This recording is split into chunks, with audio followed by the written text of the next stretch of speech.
చింతపండు సూపు. ఇది ఎలా అంటే ఇలా రంధ్రాల గిన్నెలో వేయాలన్నమాట. ఇది నేను రంధ్రాల గిన్నెలో వేసాను.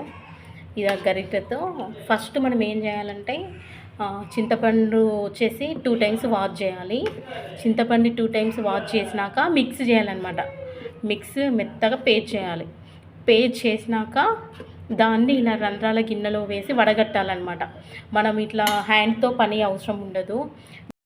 ఇదిగోండి చూసానండి, నేను లేపి చూపిస్తాను.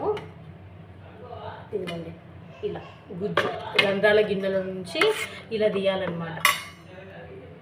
ఇలా అన్నమాట చింతపండు గుజ్జు.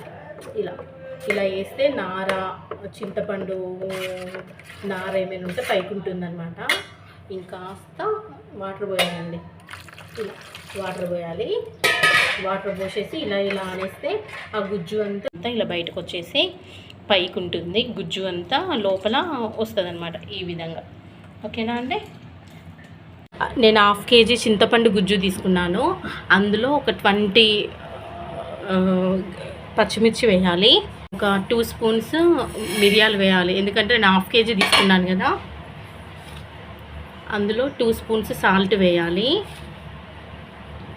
సాల్ట్ అనమాట 1/2 kgకి. నెక్స్ట్ వచ్చేసి ఇందులో పసుపు వేయాలి. కరివేపాకు వేయాలి. ఓకేనా అండి. కరివేపాకు వేసి ఇదంతా కలిపి బాయిల్ చేయాలి. ఇది వచ్చేసి చిక్కగా అవ్వాలి, దగ్గరికి బాయిల్ అవ్వాలన్నమాట చింతపండు గుజ్జు. 10 ఎండుమిర్చి అనమాట. ఇది తక్కువ లో ఫ్లేమ్లో బాయిల్ అవ్వాలి. ఇలా పైకి తేలుతూ ఉండాలి. ఒక 2 గరిటెలు అనమాట, 2 గరిటెలు ఆయిల్ వేసి ఇలా మిక్స్ చేయాలి. ఇది కంప్లీట్లీ లో ఫ్లేమ్లోనే బాయిల్ అవ్వాలన్నమాట.